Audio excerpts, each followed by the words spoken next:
Hey guys. Um, well, right off the start, we have our friend Noble Scrolling Traveler here, who I hope is in recovery mode from the epic Ultra live session that he had yesterday. I've done Ultra events, um, races from a mile to 100 miles, from 3 hour time races to 24-hour time races. So I know uh, what that type of sleep deprivation actually does to you. Puts you in a loopy mood, um, and it takes a while to recover. I used to tell people it wasn't the distance that really got to me. Distance I could recover from in a day or two, but the losing sleep it would take me 2 weeks, sometimes more, to feel fully like I recovered from my lack of sleep, and that was only just 24 hours. But it is definitely an epic session when you are in front of the camera, when you're engaged. I think even more so because when I would run a 24-hour race, I had a lot of time to myself. I had a lot of silence. I had a lot of time where I felt spiritually attuned to my surroundings. But to be engaged for that long, to be engaged for 12 hours, um, that's amazing. Noble says, what are you up to? Right now, I'm praising you and your epic session. Um, I'm talking about, how I'm sure you had a blast, but it's difficult as well. I was talking about back in my racing days when I would do 24-hour races, and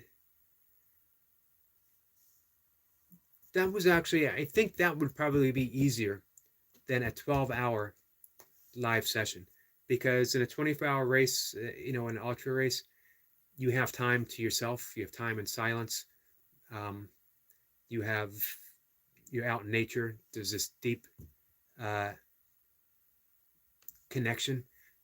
But when you're doing a session like Noble did, you're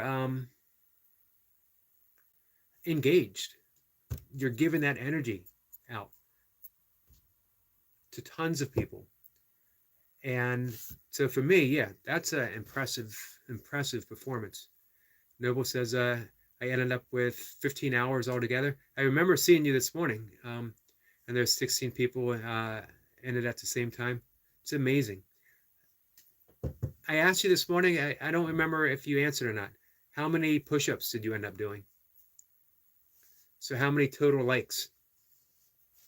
So, that turns it into an even bigger um, endurance feat, that it was a talking push up ultra marathon, ultra live session event. I think the longest I've gone live is an hour and a half. I often feel like I could keep going on, but um, even in even in a short session, I'm afraid that I might be testing someone's patience.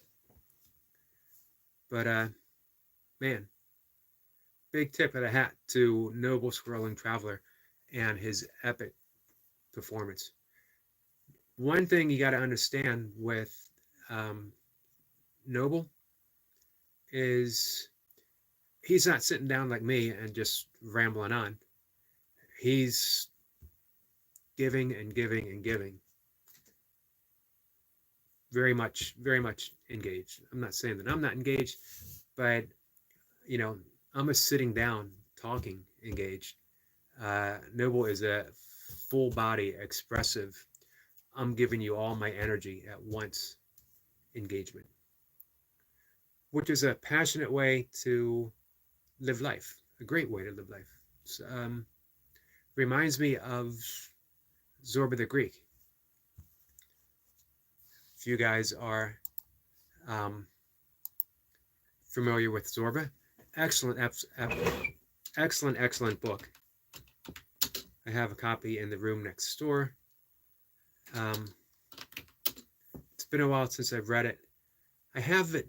I have it at hand, or close at hand, because I thought about diving back in.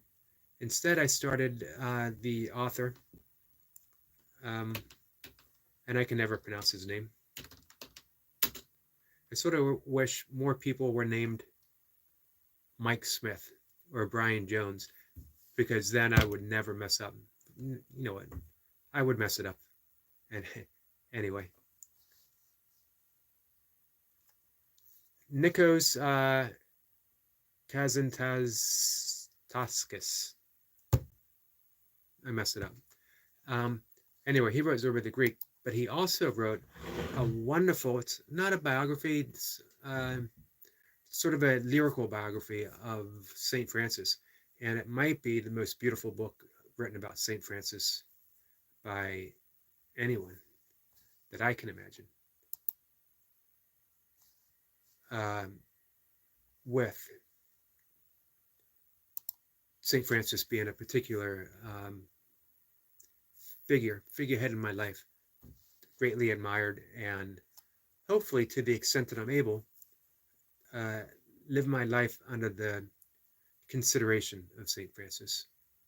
That, living a deliberate life, close to nature, loving kindness, and connected to God or Spirit. I would write that down if I could remember correctly what I just said. But the sentiments are sincere. That's how I want to live my life. That's how I basically do live my life. You get pulled in other directions. Everyone gets reactive at times. But for the most part, I'm very fortunate that I started meditating so long ago, and that for whatever reason it took. It was, I started meditating in the 80s, but it didn't take.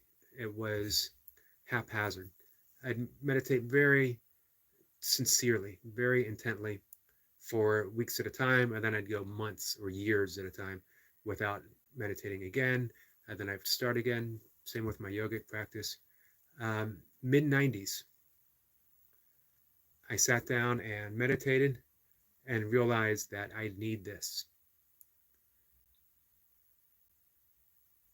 The only way my life is going to change, the only way my life is going to be anywhere near the life I would like to live, is if I keep this practice up. And I did. Not sure if I missed an entire practice sitting since. It was definitely a life-changing event, for whatever reason why.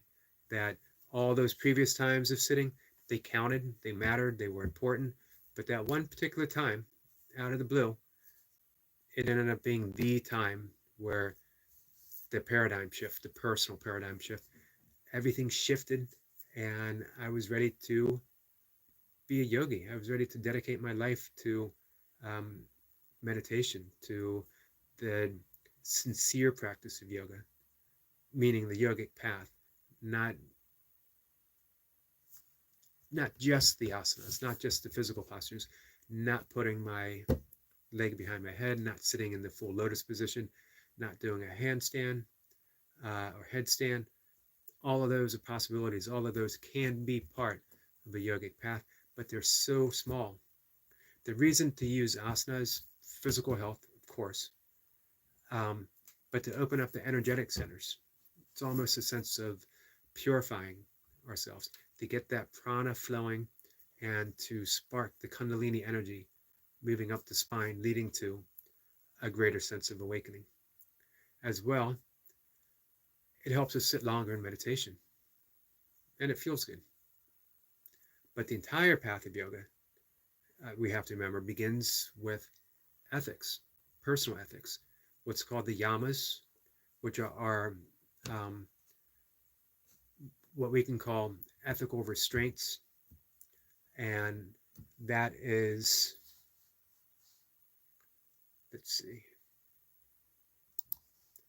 They're called ethical restraints because what we want to do is have the opposite grow.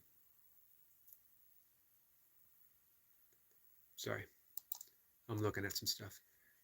So yes, we want the opposite to grow. So I practice ahimsa, which is loosely translated as non-harming. People think of it as pacifism, and it's as opposite of being passive as possible. To practice non-harming is extremely active. It takes tremendous courage to be able to live your life like that, to stand up and say no harm, and to be willing to stake your life, your own life, on preventing others from being harmed. And that includes when you start taking it deeper and deeper and deeper, that you're not harming animals, that you're not harming others, even in thought, even in statements, that you don't go on YouTube and leave a nasty, snide, sarcastic comment just as an aside, just because I can do it. Hey, it might be funny. I get a boost of energy from it, but it's causing harm. And the amazing thing, it's not causing harm to the other person as much as it's causing harm to the person who commits that act. They're lessening themselves, which is why they need to keep doing it again and again to regain that sense of energy, because it's not a true sense of energy. It's just a shot. It's like doing a caffeine shot, versus when you live a holistic lifestyle, you have that clean burning energy throughout. So you cultivate non-harming so that peacefulness grows. Patanjali's Yoga Sutra, they talk about when you practice ahimsa, non-harming, then you yourself become bulletproof. Not literally, but it means that you are less apt to be touched by violence of any kind, because you have that aura of peacefulness about you, because you're so committed to your path. You have non-stealing, you have non-lying. So there's 5 yamas, those personal ethical restraints. And they're just suggestions. They're not a commandment. It's not thou shalt not. It's your life will be better if you don't harm others.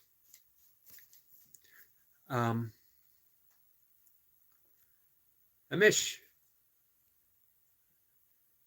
I always get that wrong, and I don't know why. So I do apologize for always getting your name wrong, and I always appreciate you being here. Agashi is here. Good morning, brother. At work and can't stay, but wanted to drop by and say what's up. Appreciate you doing that. Have a great day, brother. You too. Hope all's going well. I hope you're getting your burpees in, and I hope you're still hitting the bags. So, and hey, I appreciate the hitting the like button. Thank you. So, you practice non-stealing, not just because it's wrong to steal. We all know that. We practice non-stealing because then we have the realization that we have everything we need. This is why it's called a restraint, because again, it's like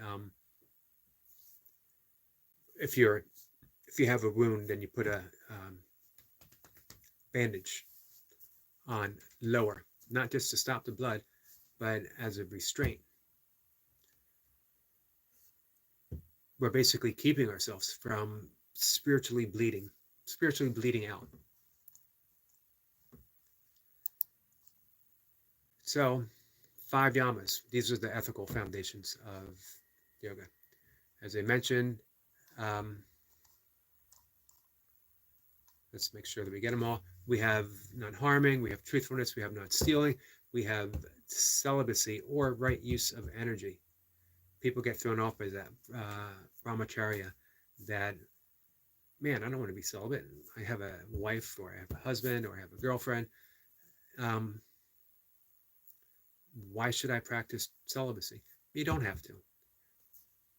But that right use of sexual energy, that right use of energy itself is just a consideration. How are you pursuing sex as a sense of um, conquest? Are you pursuing sex for a sense of um, personal satisfaction and not as an act of loving kindness, not as an act of passion, not as an act of um, joining with someone in a spiritual union?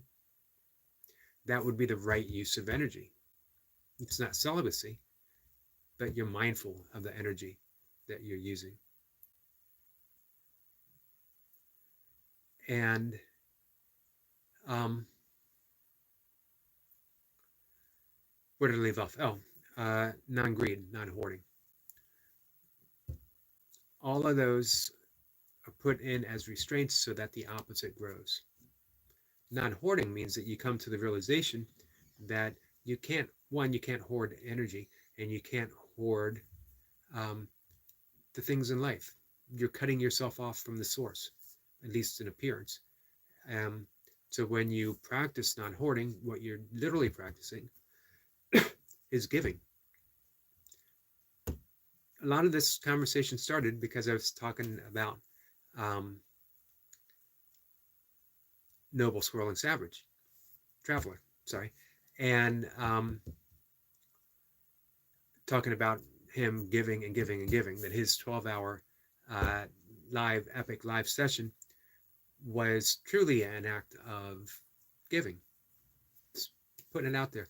And then I compared him to Zorba the Greek, which got me talking about when I first read it decades ago, and I started talking about meditation and yoga. And here we are talking about the yamas, which are the 5 ethical restraints.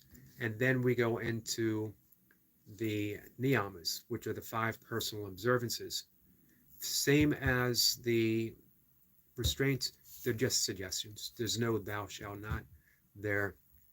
If you practice these, we, the ancient yogis who formalize this practice, believe that you will have the benefits of a well-lived life, that you will be happy, truly happy. Um, the happiness of Satchit Ananda, which is the ultimate bliss consciousness, that you reach samadhi. This is the beginning. Yoga begins with ethics, an ethical foundation, a practice. Wonderful thing about yoga, it's a practice. It means you can mess up and mess up and mess up, and you just start again. In a sense, you don't really mess up. You know, we think of messing up as, well, now I gotta start over again. There's no starting over again. You are where you are, and you practice where you practice, and life will continuously give you opportunities to practice. Man, you too will continuously give you opportunities to practice, because you will have people coming in who are willing, just for the sake of a laugh on their end, to crap all over everything you're doing. Personally, I have no problem with that whatsoever. I think it's a shame. I think it's kind of sad for those who are putting good stuff out. It's also sad for that person, that is where they get a sense of satisfaction from, and there's a better way. So I always hope that through my response to those situations, that maybe someone might think, I wonder if I can react in a better way when this happens to me. I wonder if I can trade mean-spiritedness for kindness. I wonder, being kind doesn't mean you don't stick up for yourself. It doesn't mean that you don't defend others. It doesn't mean that you might kindly tell someone, cut the crap, go someplace else.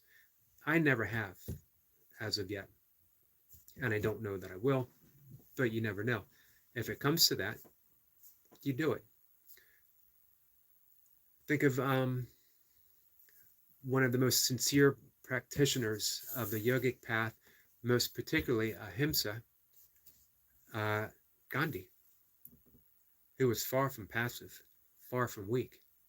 No, he wasn't a large, intimidating man, but he personally inspired the fall of the most powerful empire at the time, without a single shot being fired from his end, all through nonviolence. Absolutely amazing. And through that action, he inspired Dr. Martin Luther King, who actually went to India, and he studied the Bhagavad Gita, and he studied other holy texts, and he practiced ahimsa. He was very much influenced by Quakers who practiced nonviolence, but also participated in freeing American slaves through the Underground Railroad. Again, not passive in the least. They literally put their lives on the line while at the same time refusing to engage in violence. Not because violence is bad. It's not about judgment. You don't say, this is good, this is bad. It's really a matter of energy. What type of energy is being cultivated when you partake in violence? That carries over and carries over. We've all seen groups turn into mobs. We've seen energy demonstrated. We've seen that lower vibrational energy of violence take over a small group, and it turns into a mob. Everyone's seen that. So when you're practicing nonviolence, you're raising your vibrations, so it has an effect on other people. In the Transcendental Meditation community, it's called the Maharishi effect. Maharishi was the founder of Transcendental Meditation, which is actually just an ancient meditation that he sort of formalized. And he believed, and it's actually been studied, that when 10% of might be even less, might be 1% of a given population participates in meditation, from transcendental meditation, or what I practice, primordial sound meditation, to mindfulness, to the Buddhist loving kindness metta meditation, that the entire community benefits. 1% meditating and 99% benefit. The crime rates in those areas go down. It's that practice of ahimsa. It's that vibratory resonance, people falling in sync. So vibrate like that. Hey, our friend Brian Lane is here. Hey, brother, hope you're having a great day. I'm having a pretty good day. Got my workout in. It was chins, dips, and burpees. I got an early morning walk in, and then I had a run walk after my workout.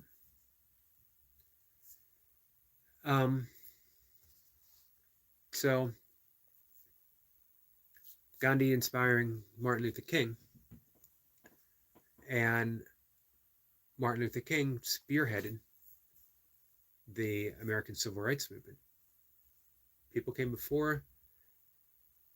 People were started that movement, kept that movement going.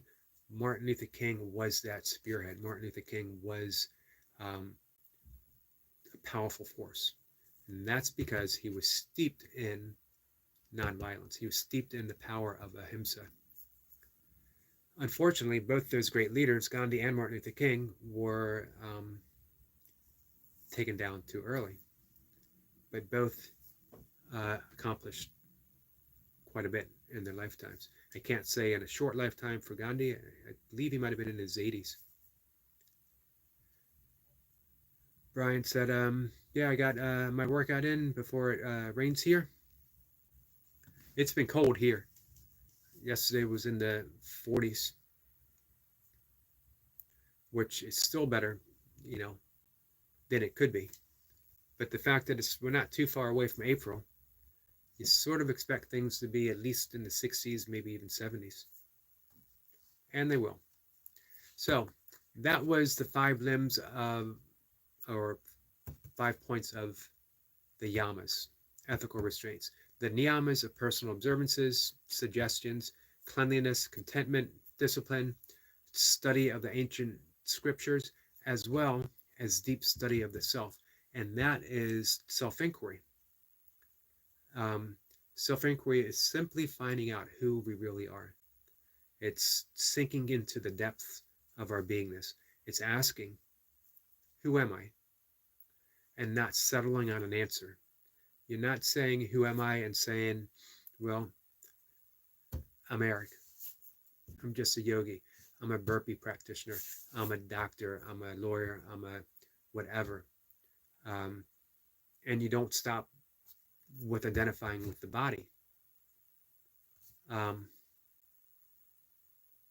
you just keep going and dismissing everything. In Vedic practices, yogic practices, it's called the neti meditation. Neti meaning in Sanskrit, not this. You just keep dismissing all the things that you're not, or at least all the things that you're not exclusively. You're not exclusively your job or your title or who you are in a relationship. All those can change, and yet you still remain. You're not exclusively your body, because your body changes year by year, day by day, hour by hour. You might lose a finger. Does that mean who you are is any less? You're not exclusively your thoughts. These are all things that happen to and through you. Let me say hi to our friend Odom, who is here. So true. Hey, just a yogi doing burpees in his basement. Odom, how are you? And our friend Horror of Space is here. How are you, Horror? How is the walking going, my friend?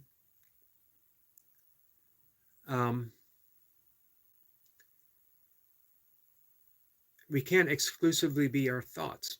So every thought that passes by, we say neti, neti, not this, not that. How can we be our thoughts if they're always changing? And when we have those moments of silence, does that mean we cease to exist? So we keep asking ourselves, who am I? Who am I? Who am I?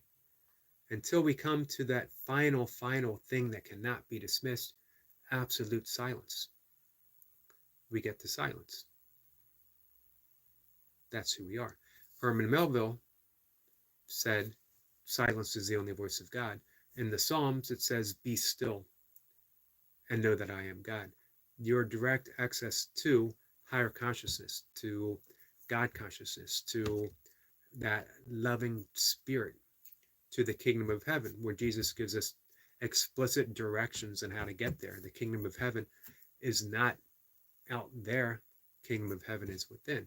We keep asking, who am I? Until we discover I'm not any of the things of the world exclusively. I'm pure spirit, soul, love.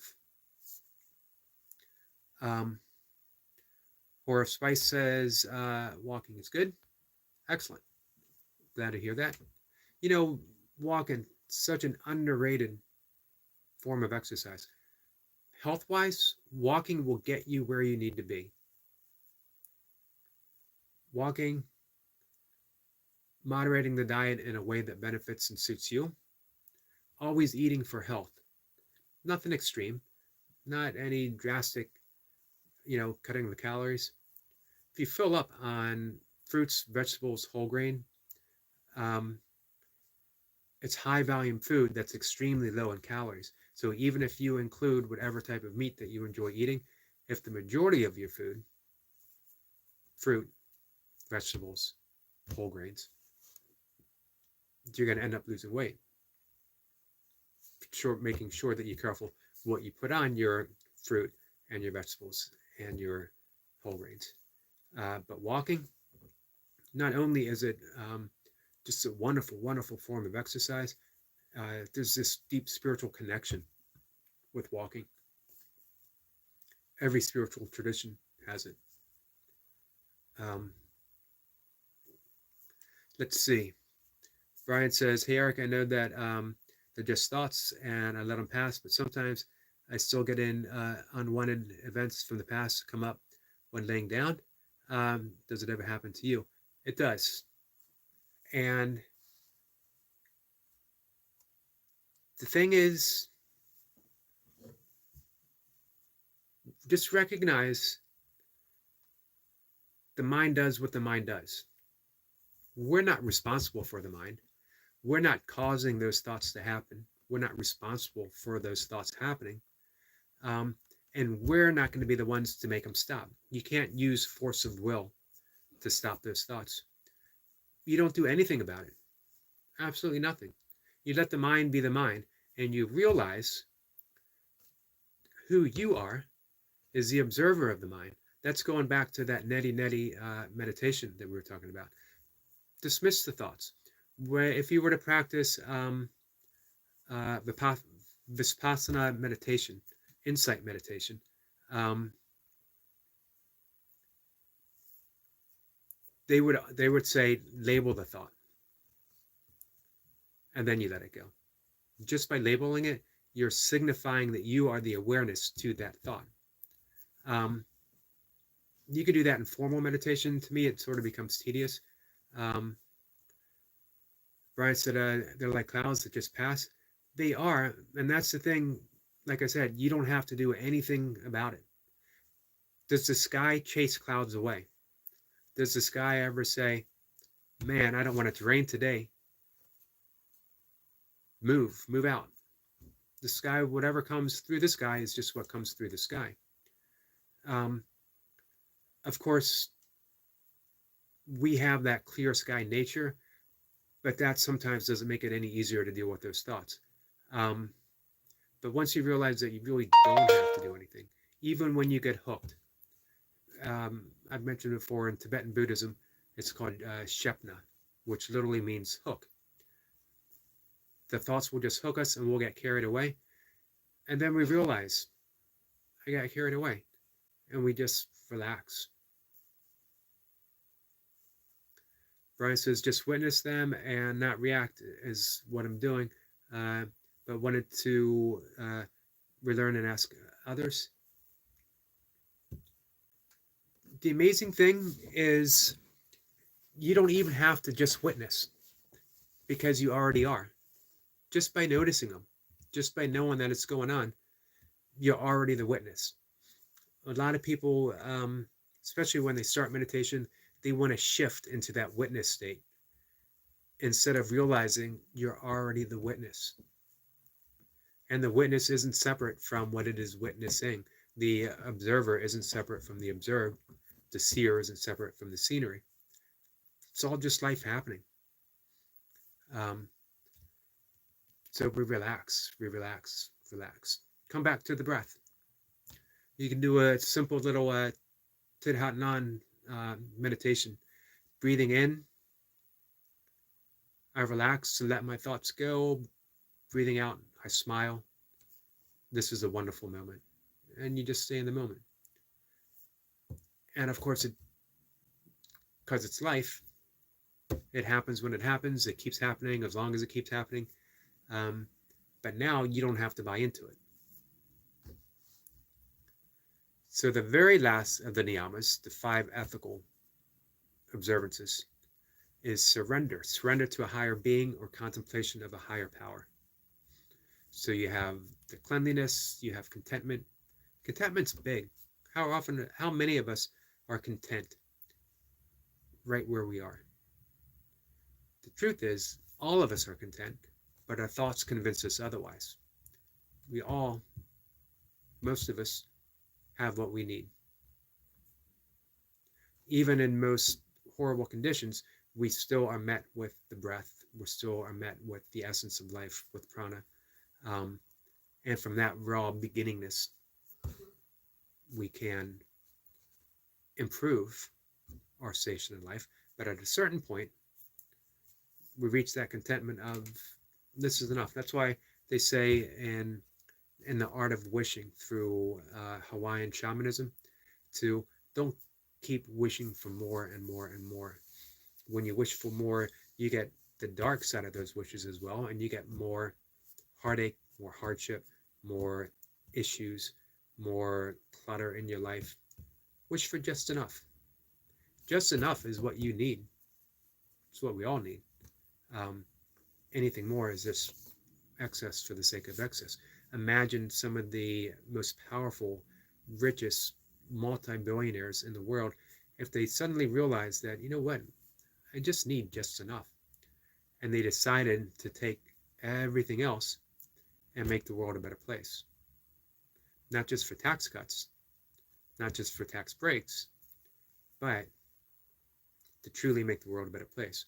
You don't think, um, I forget his name, the guy, um, Amazon or Musk or many of the others, you don't think that they could probably feed, if not every starving child, close to it, making a difference? If they wanted to, how many people do you think they could educate? How many people do you think they could just improve the standard of their life? If they said, everyone deserves to have enough,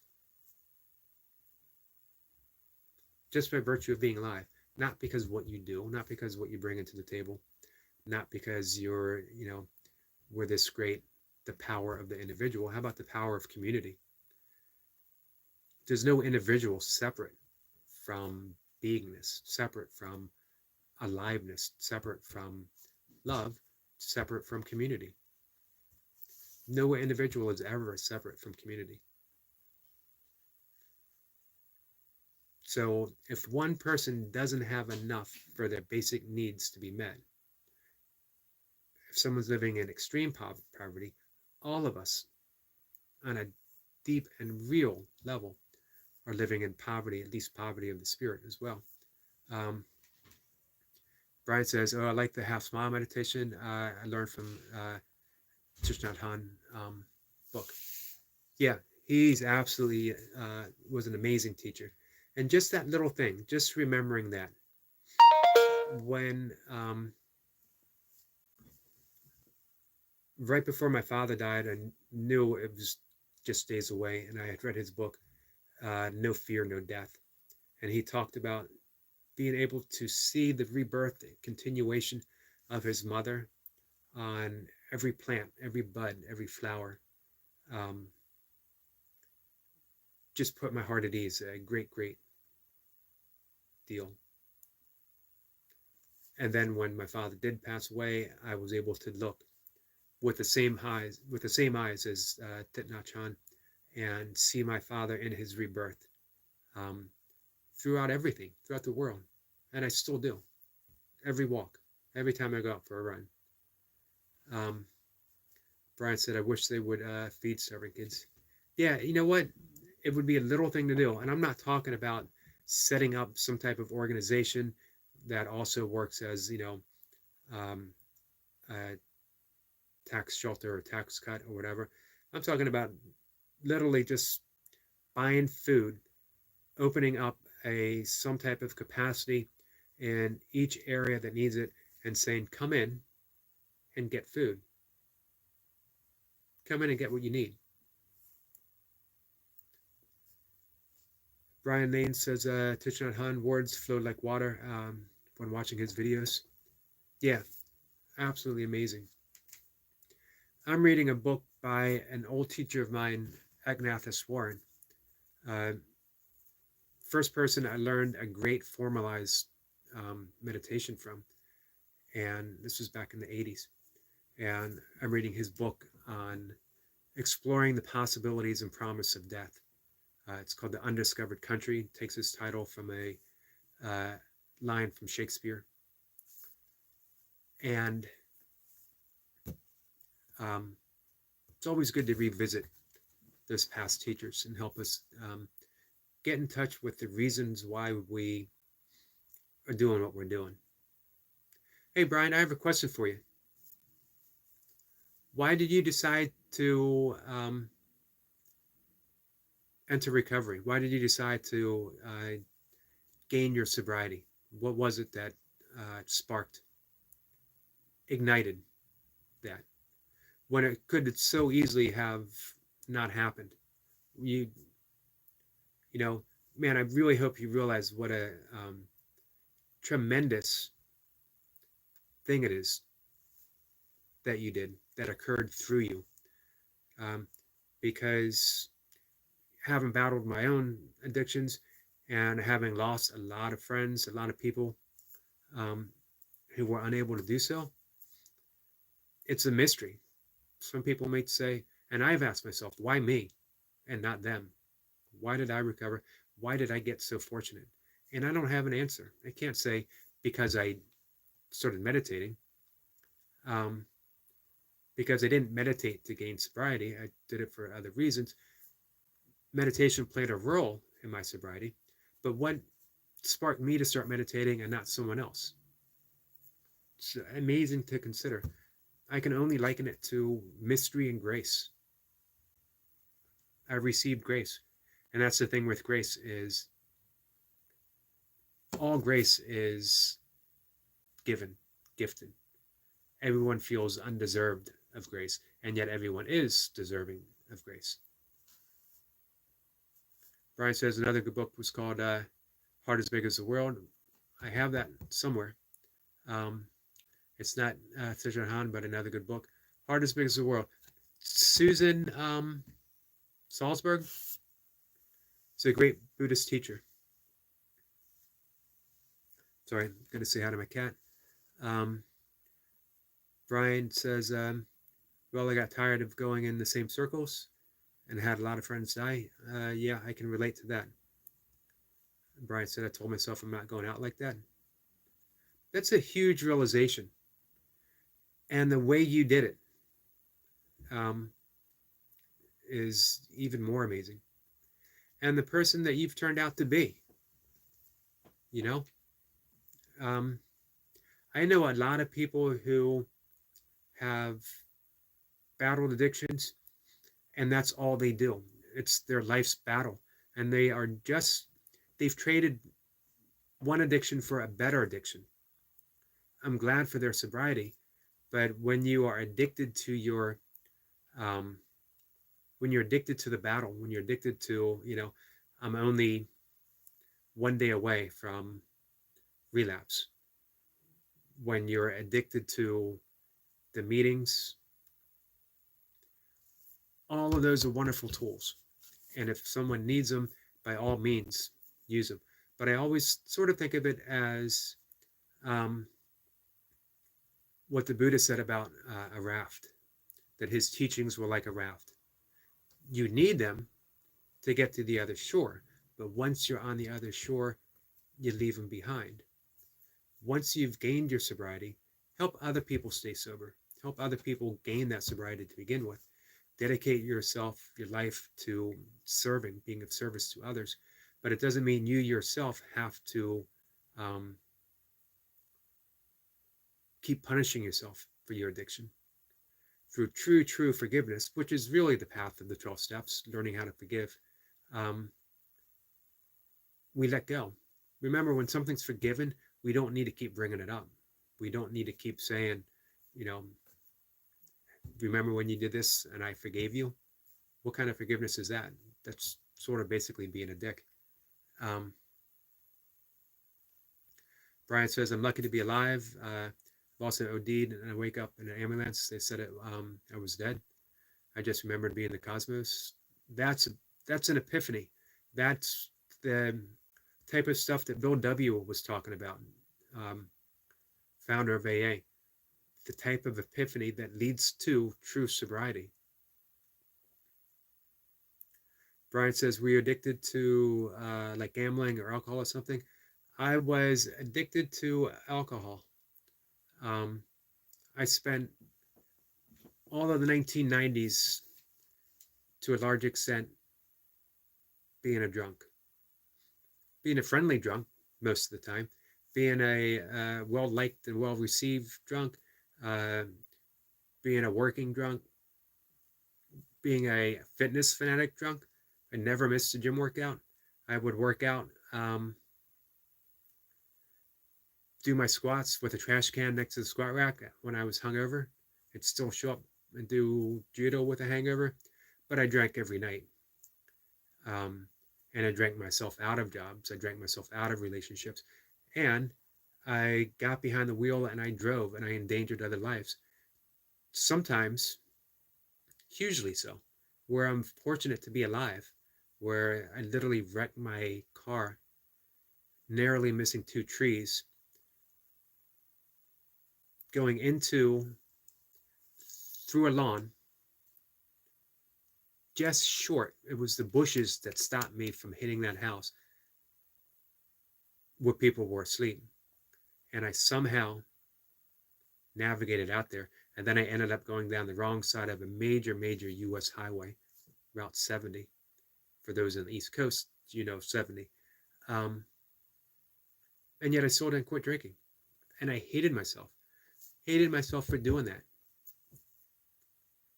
But I did it. One day, I was pulled over. I only had a few drinks. I was only less than 2 miles from my house. And I was pulled over by an off-duty state trooper who barely saw me swerve, and he was just curious enough to pull me over. And he put his lights on, and I saw the lights flash, and a thought flashed through my mind that if I never ever wanted to have another drink, I didn't have to. And I was arrested. I was given a DWI, and never drank again. I thanked the police officer. That light. Now, leading up to that, I had been meditating quite some time. I had a yogic practice, but I was still, for whatever reason, my identity was based on drinking. I was that guy who went to bars every night. In an instant, everything changed. That light went on. Every cell in my body changed from that of a drinker to one of sobriety.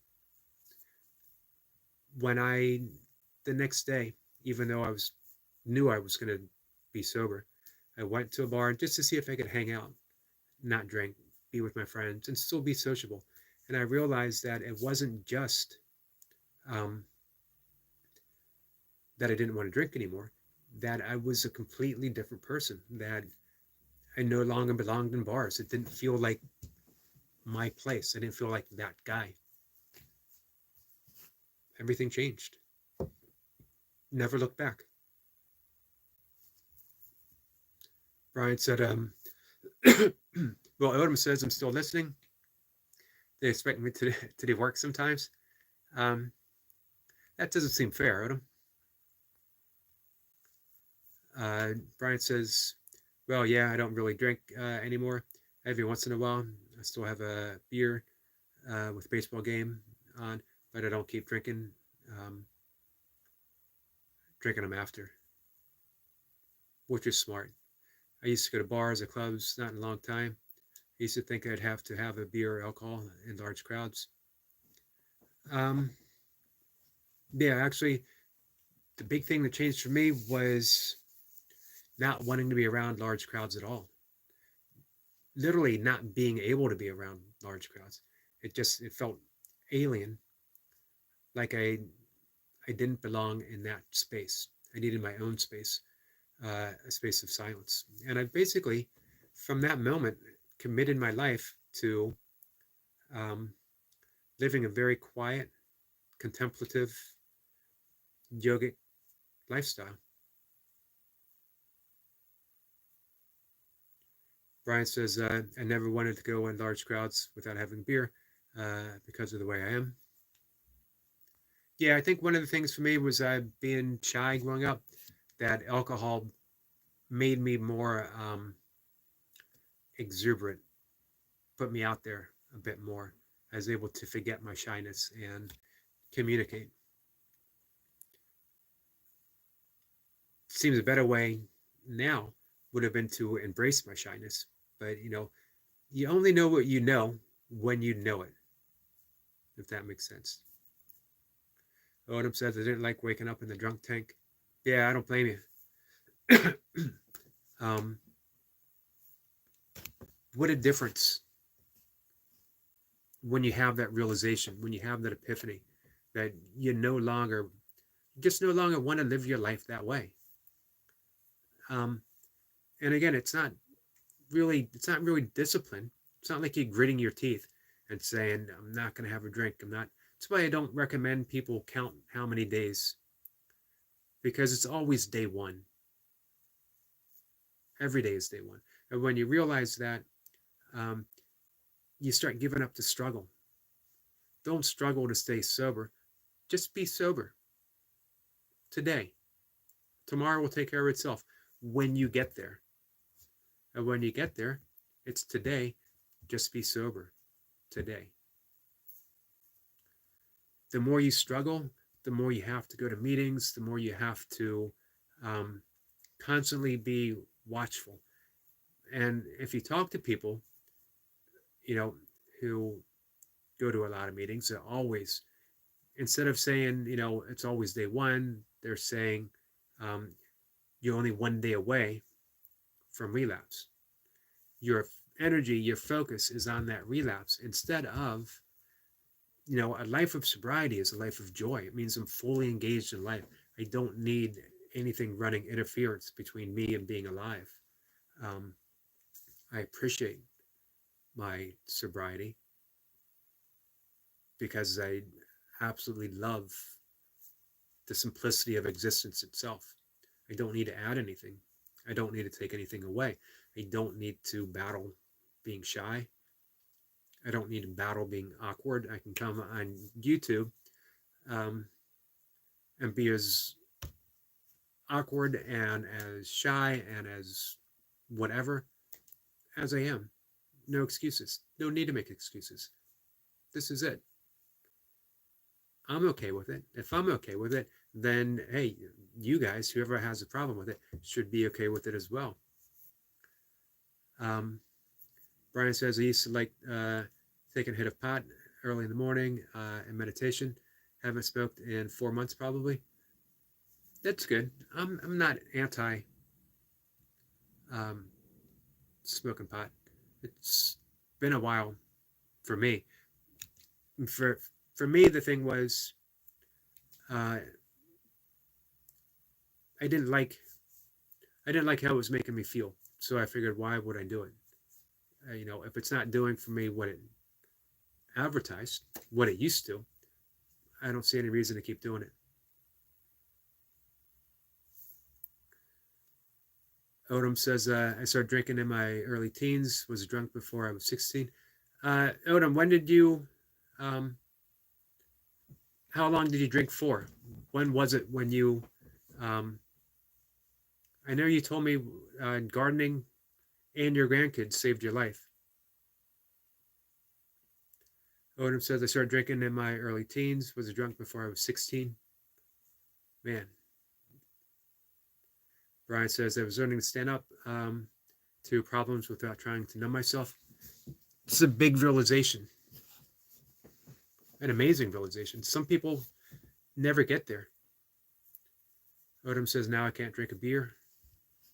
Yeah, I have just no desire, amazingly enough. Brian said, I didn't like being around people much when smoking it. I like to be myself if I smoke pot, really. Yeah, but I would say me too, actually. It's more of a solitary or things that I did with a few friends. Now, of course, in the 80s, when I would follow the Grateful Dead, smoking pot and eating mushrooms was almost a sacrament.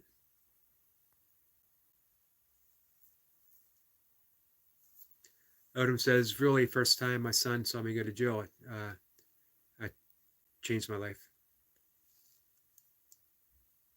Yeah, that's a harsh thing for a kid to see. That's a harsh thing for you to have to go through. And what an amazing thing that could happen and that you could say, this is the pivotal moment. This is when I make that change. So again, I talked about meetings, I talked about AA, and in no means am I disparaging those organizations because they can truly, truly be helpful for so many people. But remember that they're tools. They're not the key to your sobriety. You're the key to your sobriety. or surrendering to God, maybe the most important of all the 12 steps. Um, God's in charge of your sobriety, and you don't need to petition God. You don't need a petition of loving God to receive the things that you need. You make the request, and then you live in that request. The request is the answer. That is along the lines of course, you guys realize I'm going to have to Google a quote because I can't have a talk about anything without Googling some kind of.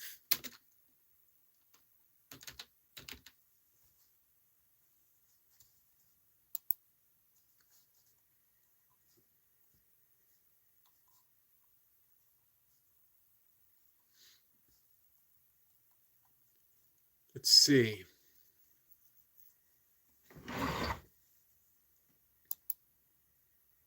So Rumi, one of my favorite poets, just beautiful, beautiful. He was a Sufi poet.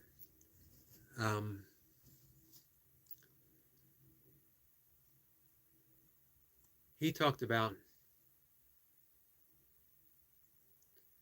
the whole poem, Love Dogs, is basically about a man who used to go through the garden of life, praising God, a life of prayer, a life of simple praise. And someone stopped him and said, "Why do you do this? Have you ever had a return answer?" And we call him a cynic. And we have people doing that all the time. Have you ever seen or experienced God the way people say you should? And if not, then why do you believe?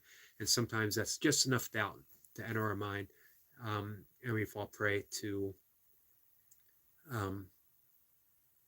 that way of thinking. We become cynical ourselves.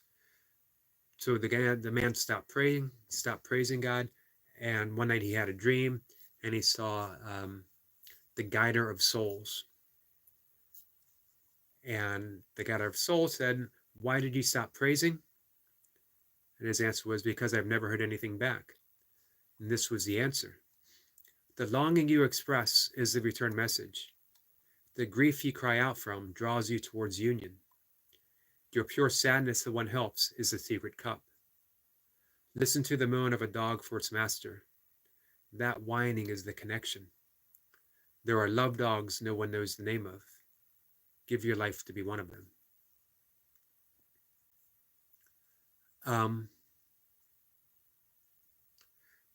That's what I mean by your desire to be sober is the path to sobriety.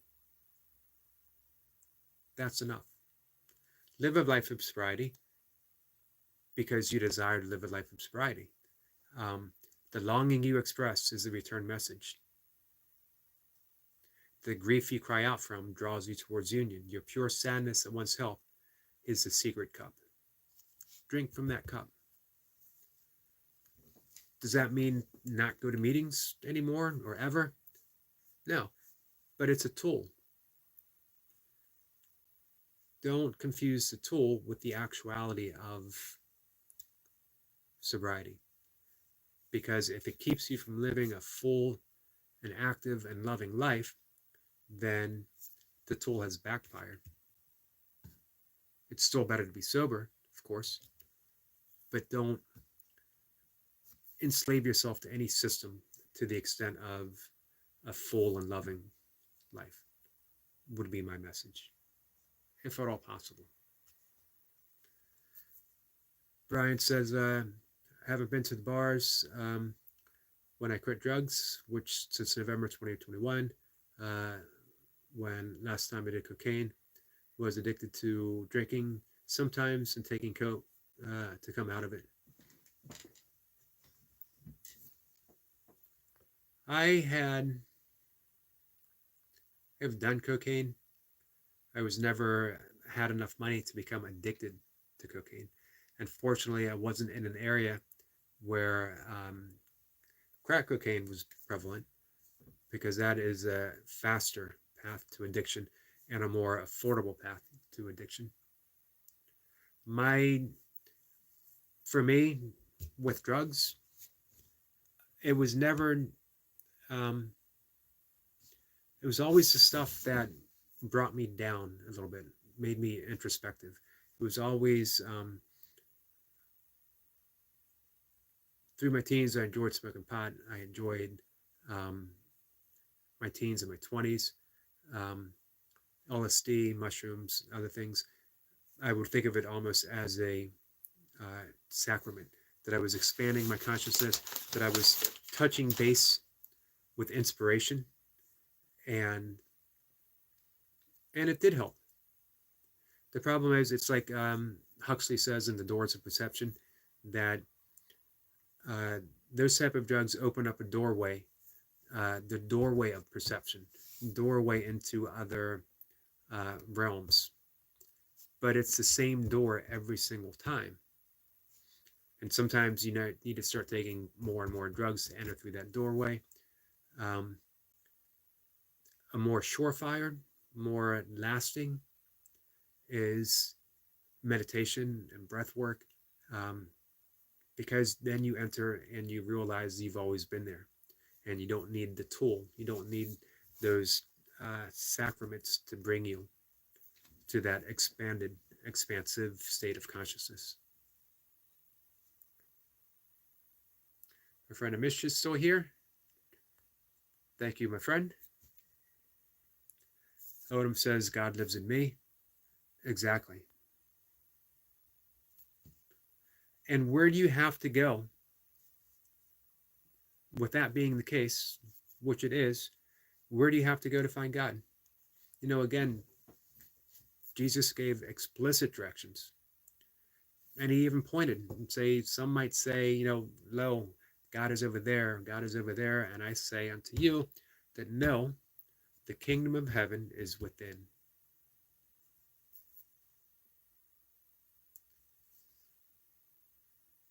Brian says, I was addicted to several drugs in the past, including speed and opiates. And yeah, I'm thinking I'm getting out soon, get my workout soon before it rains. All right, Brian, have a good workout. I hope you beat the rain. Although, if it's warm, nothing like doing burpees in the rain. I did my first 100-mile races. My first two, where one was in rain and snow, and the other was just rain, never letting up the entire time. Brian says, hope everyone has a good day. Thank you. You too, my friend. I'll probably be calling it a day as well. I'll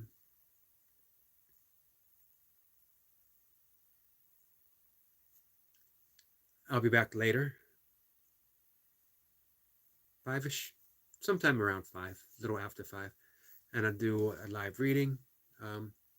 Oh yeah, Brian says my phone speaker goes out in rain when recording.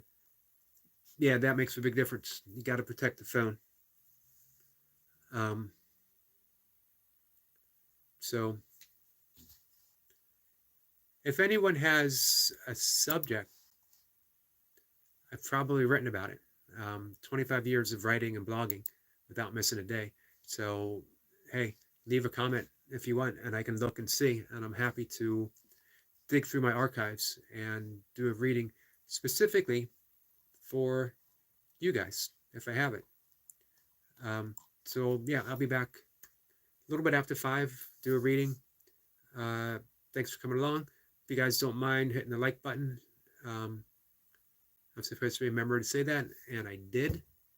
Usually our good friend Destiny always says, always reminds me, hey, Dumbo Scrolling Traveler is here. I'll stick around for a few more minutes. Odom says, have a blessed day, Brian, Eric, and chat. Thank you, Odom. I appreciate you being here. I was talking about you earlier, Noble. Your epic live session, leaving a lasting impression. As a matter of fact, talking about you really was the spark of an hour-long conversation about the yogic path, yogic lifestyle, meditation, breathing, and sobriety. Um, so never doubt, my friend, um, that what you do makes a difference.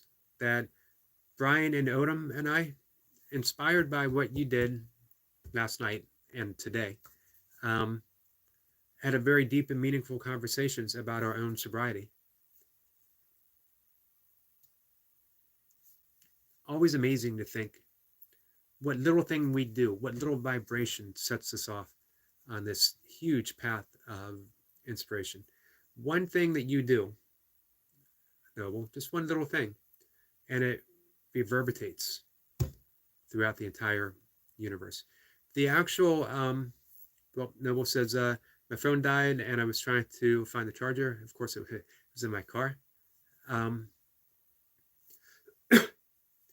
The actual, the original spelling of the word weird, W-Y-R-D, dramatic, shamanistic principle, and it literally means web.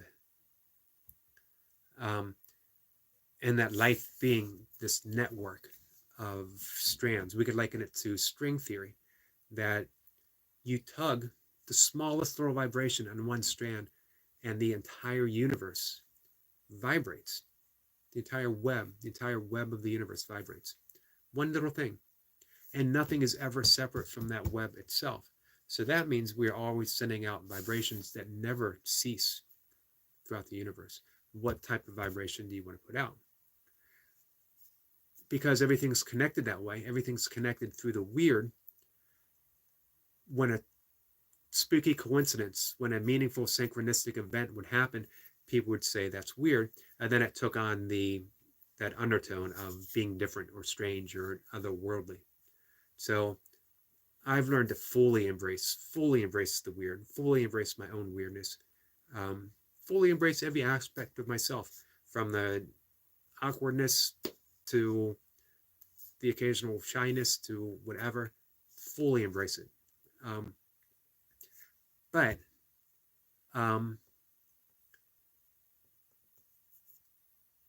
the fact that I started talking, hugely inspired by that, not just the feat of endurance from Noble, but the fact that it was 12 hours of, not just 12 hours messing around in front of a camera, it was 12 hours of giving, of you came here and I'm going to make you feel better simply for being here. I'm going to make sure that you leave here with a smile, if at all possible. That I'm going to give of myself and myself and myself. And when you can give from that point on, it's endless. There's no point where you're emotionally exhausted, because you're giving what you have freely. You're giving from that depth of love that is never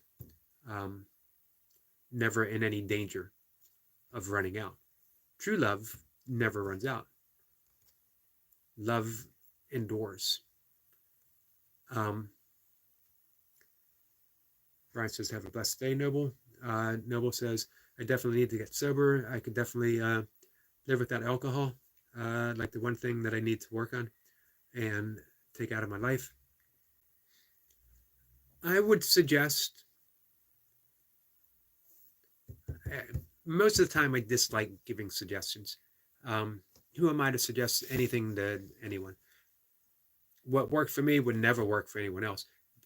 What worked for me was endangering my life and the life of others to the point where I realized that I was done, and everything changed in an instant. And I told that story earlier in this conversation.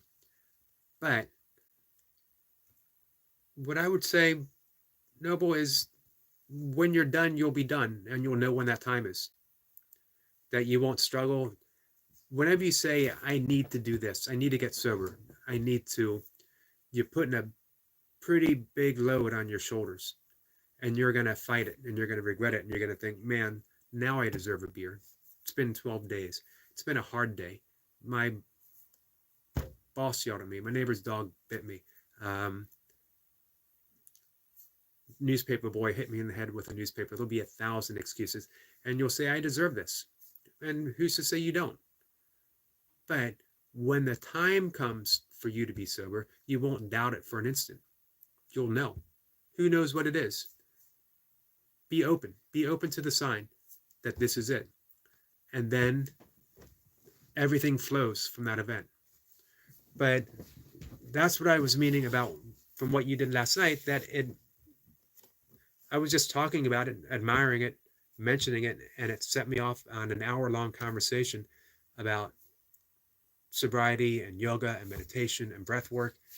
So absolutely amazing to consider how far-reaching your event was and how far-reaching everything that we do is. Brian's videos, his videos on sobriety, his videos on being out in nature, his videos of why he does burpees. Every video that you do, your musical video, when you were organizing your records, Noble, just puts people in a good mood. And that makes a big difference. It means that you're raising the vibratory nature of the universe itself. I mentioned earlier, one of the benefits of having an hour-long conversation, everything's covered. I've talked about everything, but I mentioned the Maharishi effect. Maharishi being the founder of Transcendental Meditation. And the Maharishi effect is that when 1% of the population meditates, 99% of the population in that surrounding benefits. So if one person in your family benefits or meditates, the entire family benefits from that effort. It's not the same as when everyone meditates, but it makes a difference.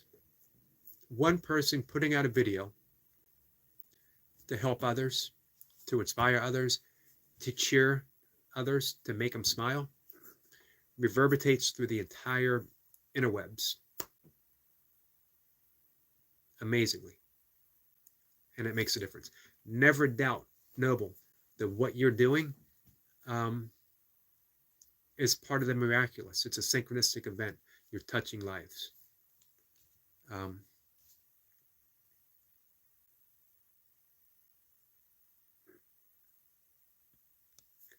Brian says, thanks, I'm not going to lie. I had a beer with the movie Friday night, but didn't drink anymore. You know what? If you're at the point in your life when you can enjoy a beer and it's not an issue, enjoy a beer. I would say that a life of sobriety doesn't mean the absence of alcohol. It means the absence of addiction. That's the difference. I'm convinced it's been 25 years, a little over 25 years since I've had a drink. I'm convinced I could go out tonight and sing karaoke with Mocha and have a beer and smoke a cigarette and go another 25 years without ever doing it again. But there's not a single cell in my body that wants a beer or a cigarette. So there's no reason to do it. There's nothing to prove. So that's the main thing to keep in mind. Again, it's not the absence of alcohol. It's the absence of addiction. And that's why people struggle with that, that the two are separate or the same. Walk away from addiction. Don't battle addiction. Surrender. I quit. I quit. I quit. I quit. I not only quit drinking, but I quit battling my drunkenness. I quit all of it. I surrendered all to God, to reality, to life, to love. Handle the details, please. That's the epiphany.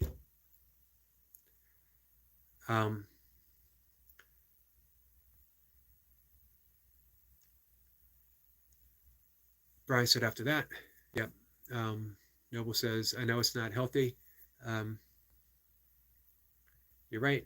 Thank you for your kind words. You're quite welcome, my friend. My problem is stopping at just one beer. Don't make it a problem. Man, life has some troubles. Life has some issues. and it's not always easy. So I see little point, little purpose in adding more. Um,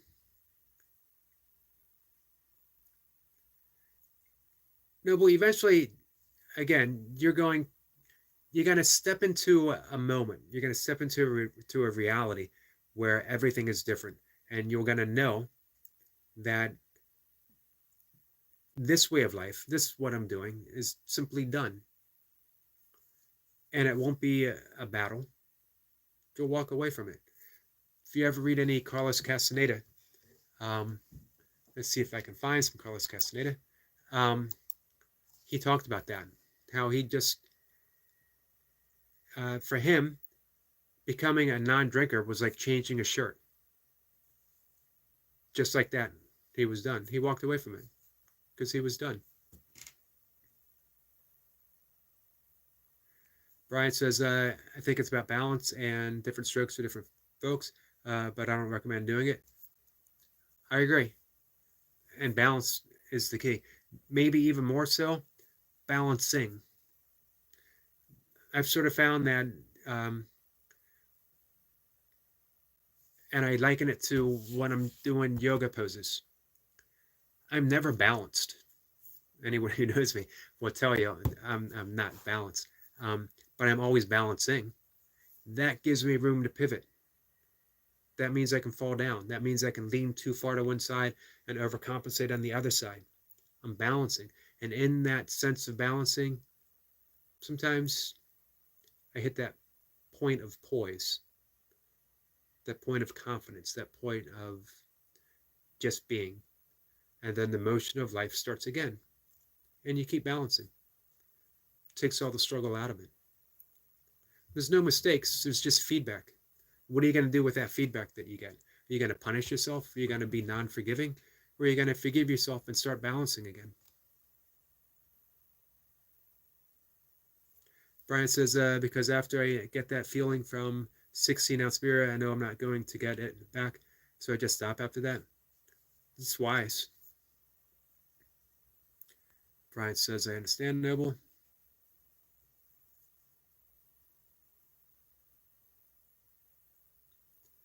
Noble says, there's a big reason why I started live stream. I make it a point to not drink on live stream, but sometimes I get on, but after I've had a drink.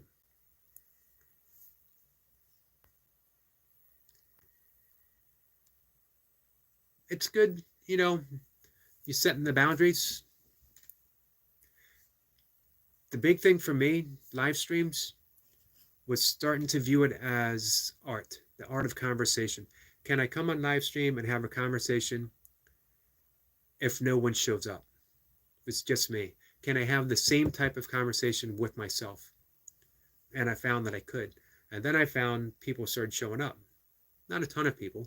I don't have big audiences. Maybe that'll change. I appreciate the audience that I have. And it just becomes a whole nother expression of that art. We get to feed off of each other. We get to keep creating and creating and creating. And so when I go to other people's live streams, I think of it as them being artists and how can I contribute to their art. Sometimes it's just silent support. Sometimes it's adding watch hours and liking. And other times it's being part of the conversation. But I always try viewing it all as that great big weird web. Can I tug on one strand and make it all vibrate in a better way? Brian says, yeah, I'm going to head out. Wish you the best, Noble. And Eric, thank you, Brian. Yeah, I'll be heading off in a minute. I got to do my second and last meditation for the day. And I'll be back again about 5, a little after 5. I'm going to do a live reading. Noble says, you have influenced me in yoga. My lady and I are starting tomorrow. That's awesome, Noble. One thing, at the beginning of the conversation, I was talking about the path of yoga. Excuse me. Begins with ethics. that yoga postures are such a small aspect of yoga. Yoga begins with the 5 personal ethical restraints, the 5 personal observances, and then it has the breath work, which you've been doing, which is awesome. And then it has the postures. It doesn't have to be much. You want to do just enough, your physical well-being, but to also open up the energetic centers of the body along your spine, the chakras. It acts as a purifying spirit, a conduit between you and your higher consciousness, between you and the universe, between you and God, between you and love. And then comes withdrawal of the senses, which again can be breath work. It could be yoga nidra, which is called also yogic sleep, and then meditation. That's the whole path of yoga. We can say that it all leads to meditation. Meditation is the cumulative effects of everything you do preceding meditation. And meditation is simply opening up to who you are in every single moment.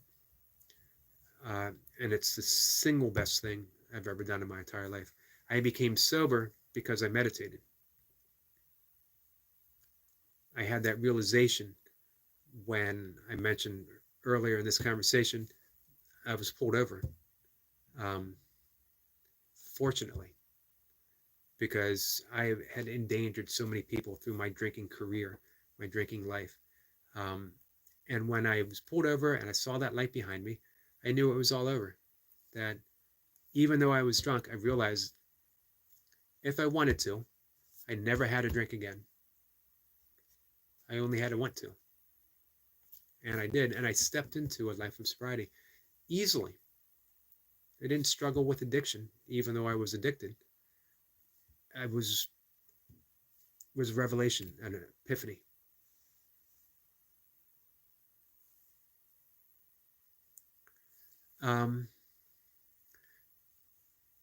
Let's see.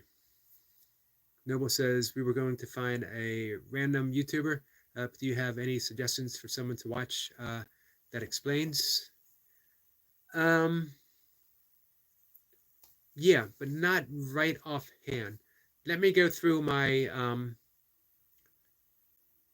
those that I follow and put myself in that beginner's mindset. That if I was just starting yoga, who would I want to be influenced by? And of course, when it comes to breath work, when it comes to the ethical principles, when it comes to breath work, when it comes to meditation, I'm happy to help you. I am a certified yoga instructor for the asanas, for the poses and postures as well, but I don't consider myself a teacher, a practitioner. I consider myself just a yogi. That's why I purposely picked that name.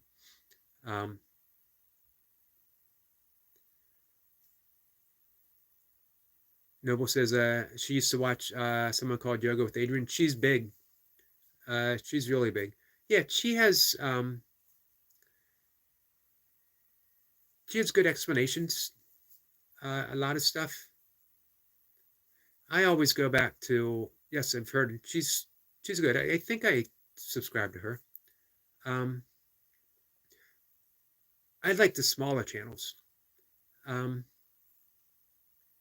I'll put something out there for you.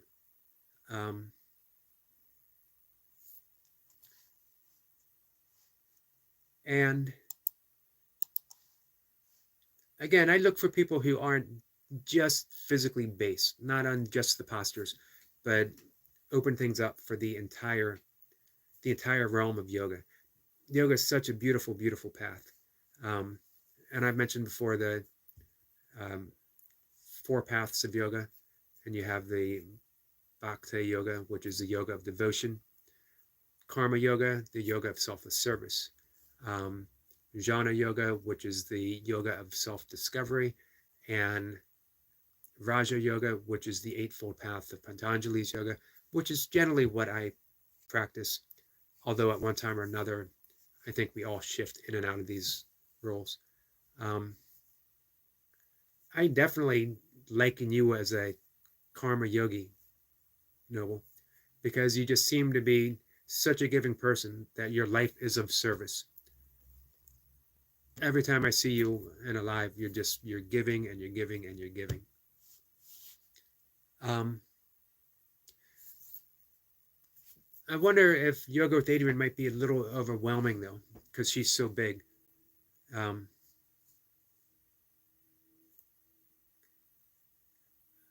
Noble says I kind of want to watch someone that is a hippie type person. Okay, interesting. I always went with the um,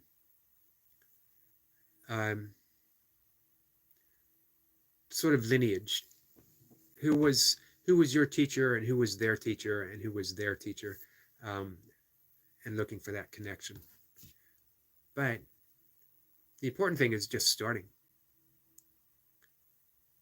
Um, Dive in and see what you two find, and then let me know who it is, and I'll see if I'm aware of them. Like someone in a forest or a beach. Those are good surroundings, and you know what? It makes a difference. You got to go where you're comfortable. That's the big thing. Go where you're comfortable and with who you're comfortable with. Um, I'm looking right now at some of the people that I'm subscribed to. I honestly, again, when I talk about the full yogic path, I usually recommend people uh, very very simple postures to again start with the ethical foundation, to start with a really good um, sunshine butter. Hey, how are you, my friend? Appreciate you coming. I'm actually getting ready to call it a day, but I will be back this evening and do another live session where I'm going to do some reading. Um, hope all is well with you.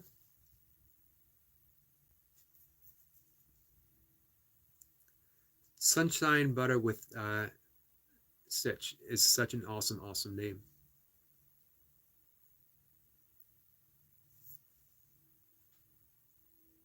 Sunshine said, I'm good. I was here last time. I remember. Legend Weston says hi. Hello, my friend. Um,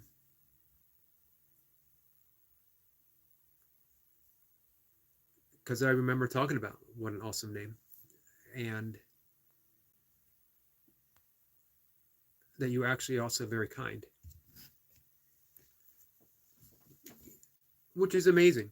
Every once in a while, I have people come in who aren't so kind, and I remember absolutely nothing about them. They don't leave any kind of impression.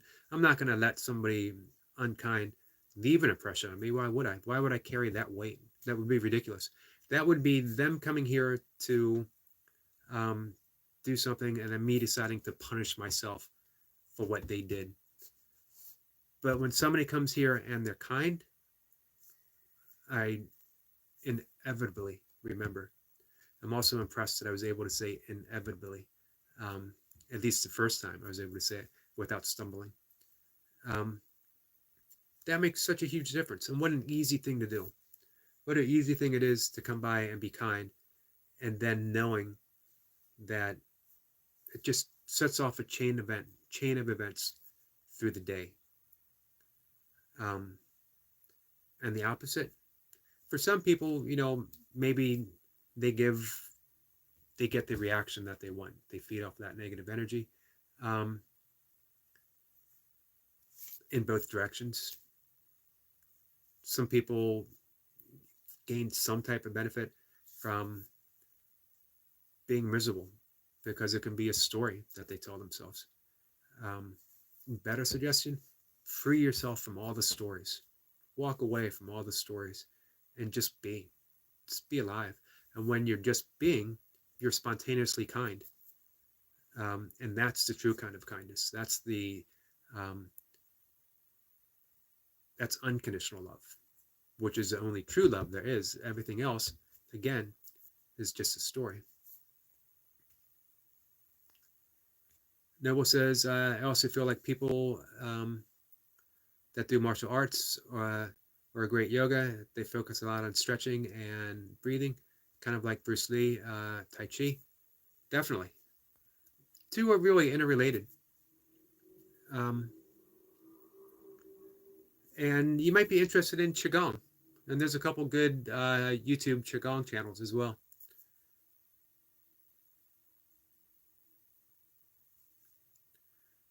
Sunshine Butter says, like my mother told me, money doesn't buy happiness or kindness. You choose to be kind and happy. Exactly. Mothers are always the wisest. Fathers too. Um, because when you get to that position in life, you've um, you've earned that. You've earned that wisdom. Sometimes hard earned, sadly. Um, Neville says, "What is your opinion on Tai Chi?" I like Tai Chi and its sister practice, which is Qigong.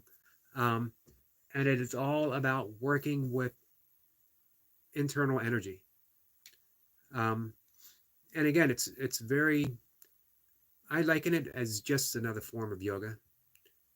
One thing in every conversation, I tie everything to yoga. Yoga for me simply means life. Yoga itself, the word yoga in Sanskrit means yoke, which is join, union. So the practice of yoga is simply rejoining ourselves with natural reality, simply rejoining ourselves with life itself. Um, that it's the art of relaxation, relaxing into who we are. And Tai Chi will take you there. Tai Chi is working with that, with in yogic terms, it would be called prana energy, subtle energy, divine energy, the energy that allows a bird to fly, allows food to digest, allows every action to take place. In um, Chinese tradition, it would be called qi, or in Japanese, ki, ki. Chinese chi, chi, Japanese ki. Same thing. You're working with that energy. Um, Qigong is a little more healing, a little more gentle. Tai Chi is a little more dynamic. By dynamic, I don't mean um, hardcore, fast paced, but just little more movement than the Qigong. Um, I've practiced both Qigong more so than Tai Chi, but um, all of it's good. Experiment and you slide into the path that's meant for you. That's the amazing thing. The path is already there. You don't have to find it, you just discover it. And the process of discovery is so much fun because the whole process is the process, if that makes sense. The process is the path, and the path is your actuality. Um, Saint Catherine of Siena, Christian mystic, said, "All the way to heaven is heaven." And I absolutely love that. It takes all the pressure off. All the way to sobriety is sobriety. All the way to yoga is yoga. All the way to Tai Chi is Tai Chi. Um, so everything fits in. Everything's part of the practice. Everything is perfect the way it presents itself. Um, and we just learn to be part of the flow because we already are. We're just fighting against the stream. Um, that key, give up the fight. When you fight, someone is gonna lose, and when you're fighting yourself, obviously that someone's going to be you. Can you try to guess where I'm from? It starts with a. Is that an I? Noble says Indonesia. I was going to say Iowa. Boy, two places could not be farther away. Um, Something about sunshine butter makes me think of Iowa. Makes me think of the Midwest. A sort of wholesomeness. or we could go farther west and we would hit Idaho, or we could go a little further east and we would hit Illinois. Indiana. That's another good pick. I have been to Indiana. I've been to Illinois too, actually. I have not been to Idaho, but I wouldn't mind going to Idaho.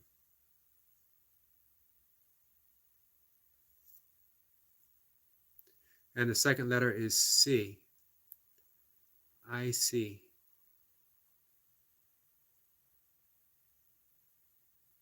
Iceland. Huh.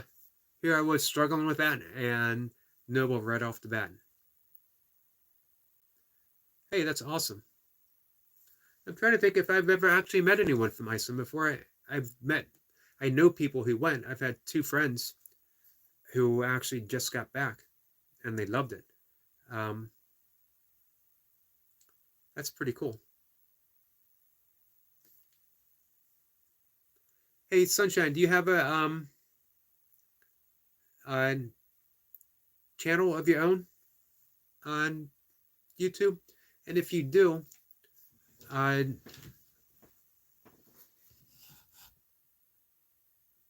give us a way to support you.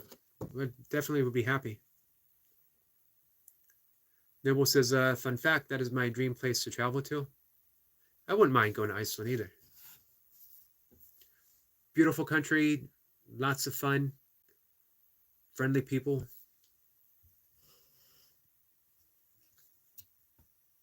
Sunshine is an awesome endorsement for the Icelandic people.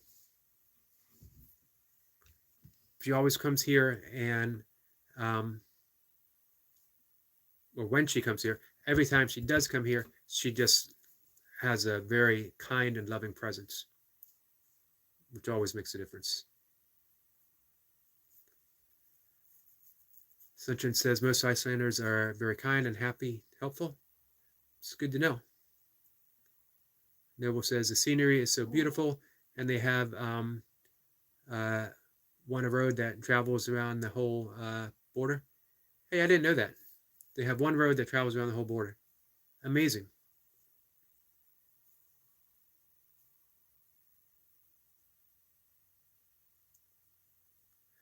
Makes you think about how complicated our country is. I don't even have one road that travels around my block. And I don't live in a huge city at all. Now, the place where I'm from, one stoplight in the whole county, still. My father used to like to say that when we moved, he watched people from the town come out and change the sign that said population 205 to population 199. And that's really not so far, not a big stretch.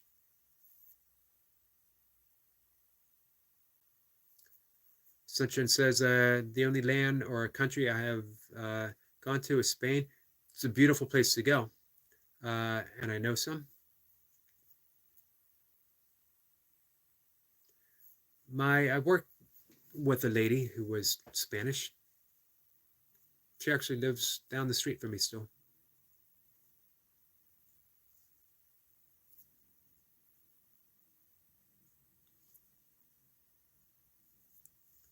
Noble says there's more roads in the inside, but I learned about this road that travels around the whole outside of it.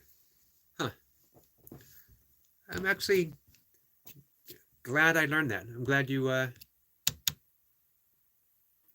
put that information out there, Noble.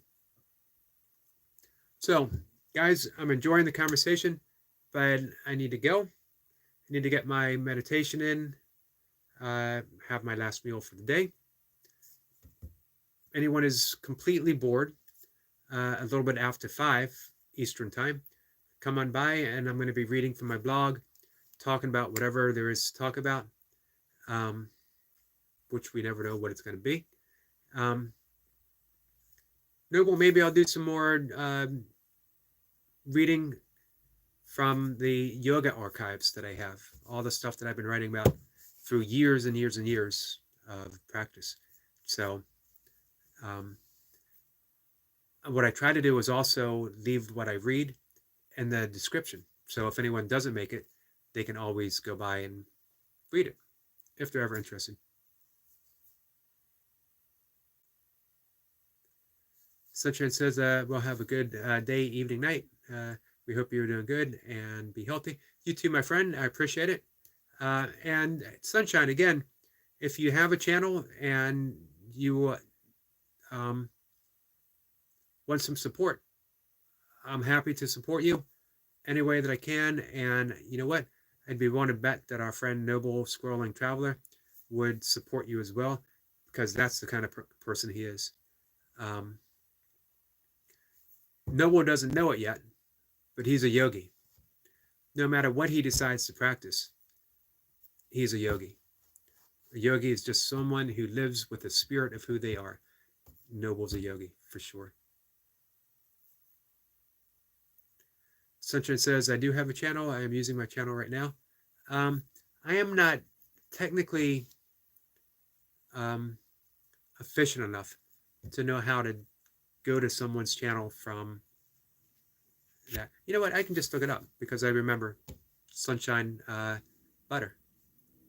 Amish is still here. Thank you for support, my friend. Always appreciate it.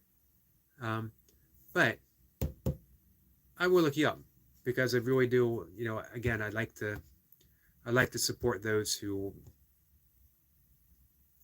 just have that kind attitude about them, knowing that they're doing good, putting good in the world. Being a part of that is a pretty important thing. So, Noble says, sounds good, Yogi. Hopefully I'll catch you later. I hope so. I hope you're well rested and recovered, ready for the next 12-hour shift, whatever that is. And I'll see you guys later. Take care.